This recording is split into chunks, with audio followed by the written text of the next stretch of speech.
Okay, before we start, just know that the final act in this video will absolutely devastate you. So you might want to call your therapist ahead of time. And if you don't have one yet, well, congrats. You're about to unlock a brand new side quest called Coping Mechanisms. And we can do it together. I'm already crying. This is Izzy. And this is Mary. And together with their parents, they are TikTok speedrun champions of how fast can a family abandon every last ounce of shame for views. Yes, you are seeing this correctly. They have 6 million followers.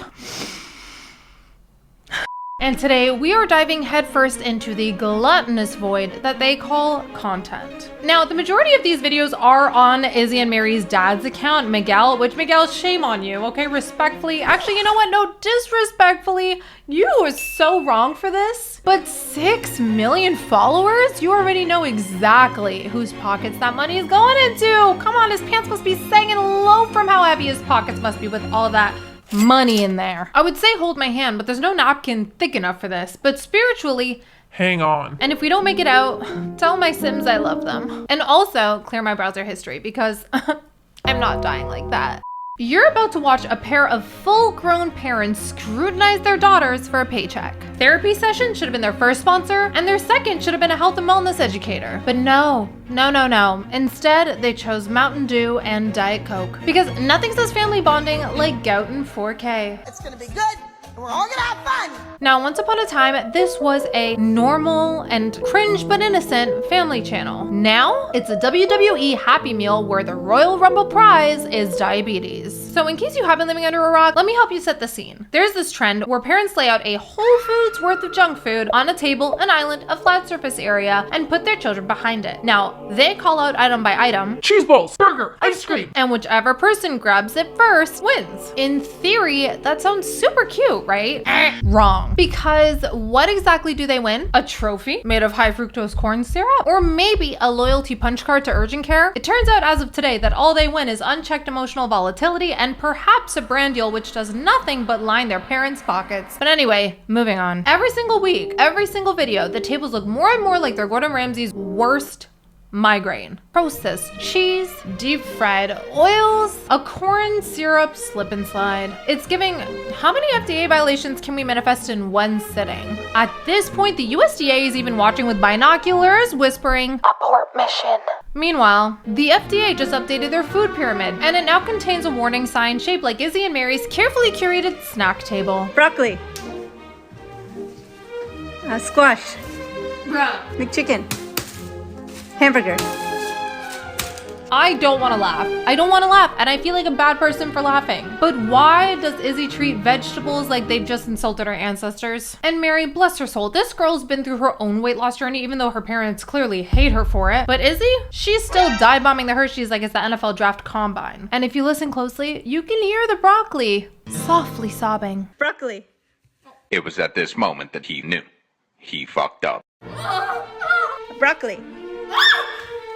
Broccoli could literally show up at her door with flowers and an apology. And she'd still call security. Mixed veggies.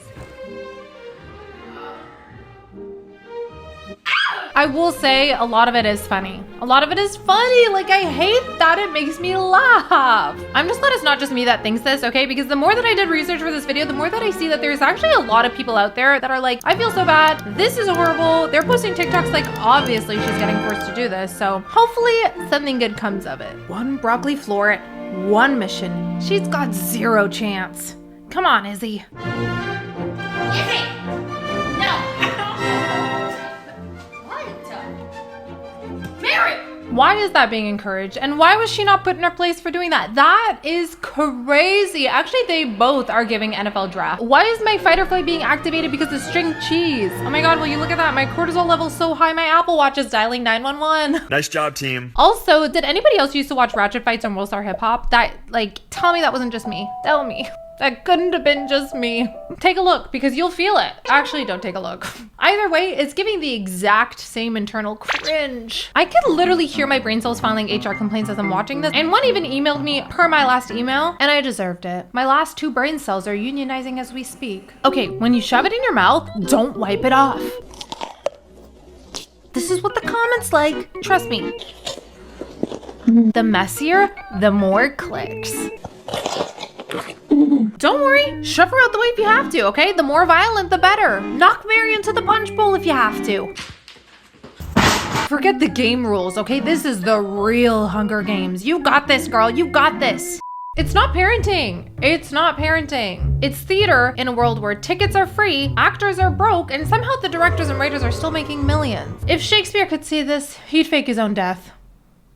Again. And then he'd ghostwrite a TikTok diss track. And I see the motivation. I see where it comes from. 1.8 mil, 5.3, 2.6, 2.1, 5.2, 3.6. These are crazy stats, but like not worth your child's life. How far is it that we need to take it before we draw the line for what's appropriate for content and what's not? And these comments that say Izzy PMO, they typically have thousands, sometimes hundreds of thousands of likes. Even with my level of self-confidence, I really don't know if I could take that every single day, every single video, all the time.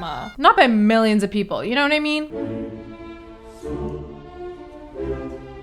Oh my god, like at this point, the snack table doesn't look like dinner. It looks like the periodic table of childhood obesity. Look at that bowl and at that mountain. Like seriously, why? Why does your snack spread look like a biohazard warning label? Like if Chernobyl and Willy Wonka had an illegitimate love child. The earth says hello. And somebody in the comments wrote Red 40 like it was a threat. And honestly, it is. If you're eating enough Red 40 to develop a new mutation, then maybe it's time to pivot to some carrots. Maybe celery if you're daring. Okay, you want to take it easy? That's fine. Caesar salad. Oh my god, I'm one fun dip away from growing a Freaking third eyeball from just watching this. And don't get me started on the mystery of where it all goes after. You cannot watch this and that and also this and tell me that that is feeding a family of 5. That is enough to feed a town hall. So where is it going? Are pigeons out here eating a dropkick Twinkies behind an abandoned Walgreens? Are the sandwiches being donated? Oh my god. Please do not tell me that they are being given to the less fortunate. If I showed up to a soup kitchen and get handed a squished, fumbled, not so crispy chicken sandwich, I'm pressing charges and filing a Yelp review. Seriously? Seriously? Okay. Now it's getting dark. People can't control themselves, whether it's retired PE teachers or people with opinions and Wi-Fi service that they shouldn't have. No matter what video you click, while they have millions of views, while they're getting lots of money, every single TikTok comment section of theirs looks like American Gladiators, but hate on Izzy edition. Tell me why people with usernames like Big Daddy's Little Goblin 69 and Pickle Rick 420 think they're allowed to have a valid opinion. Again, not everybody deserves Wi-Fi, and here is Exhibit A. And I'm not even sorry. If your username unironically includes 420 or 69, your opinion is in fact automatically void. And trust me, I get it. Some moments are genuinely rage baiting. I myself have been rage baited. I too was a victim of Izzy Bait 24. And you know what? I nearly unlocked a new iPhone throwing animation. Why? Because I almost threw my phone like it was a javelin in the Olympics. Eat! Bro. Bro. Ugh.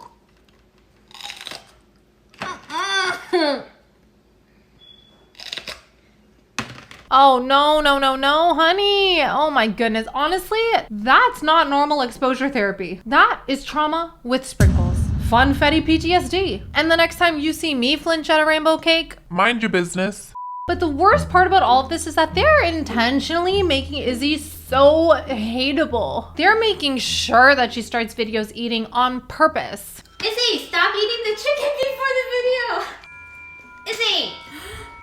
Are you guys ready? Izzy! Sometimes they even start the videos with violence. Other times they have her saying things that would typically be associated with what an annoying person would say. And of course, the good people and the knights in the comments are like, You should have cut that out. You should have cut that out. but they don't. And they aren't going to, because that's part of the rage bait. They need Izzy giggling while grabbing the absolute messiest things and making sure to not clean her mouth to feed this unhealthy narrative of creating a persona that is very fatphobic for clout. Broccoli.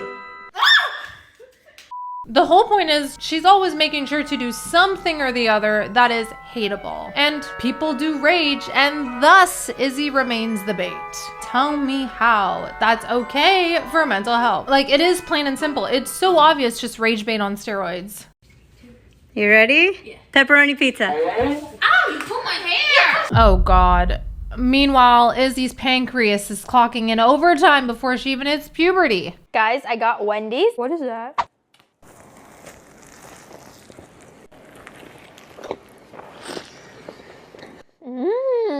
Hand. Two.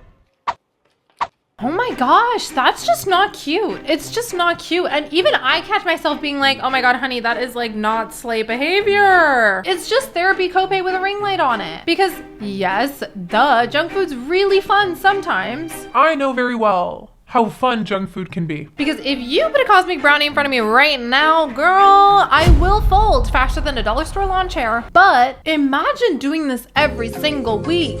Imagine your brain only firing dopamine when you're trying to fight for Cheeto dust. My ancestors did not survive famine and war for me to witness this level of processed betrayal. And you know what? Sure. A part of me is like, you know what? Get that bag, sis. Get that money. But at least wait until you're paying your own bills and you're old enough to make those decisions in your own way about your own body. Like, wait until you're actually educated enough to willingly ruin your own pancreas. Not while you're still in the shriek because you touched a lettuce leaf phase of development. The real TikTok challenge obviously isn't who grabs the pizza faster or who can memorize more crumble cookie placements with a blindfold on. It's more like, raise your hand if you can survive a blood sugar spike without insulin before you turn 18. Anybody? How about you? Because right now, the only thing being fast tracked here is their glucose levels. Okay, she's not playing crumble cookie lumosity, which, like, shout out to their insulin resistance for doing CrossFit at age 10. I guess what I'm trying to say is it's not quite funny anymore when your own children are the punchline. It's not cute when the content is just trauma in real time. And it's definitely not healthy when your dinner table looks like a 7-Eleven apocalypse scene. Wake up! If you needed a reminder today to value your health, protect your peace, and maybe not treat your children like literal clickbait, congrats, and you're welcome. Okay, now go touch some grass, have some fiber. Also, Side note. I just want to say thank you so much for 900 subs, you guys. And also, apparently I was nominated as Underrated YouTuber of the Year. I'd like to thank my mom.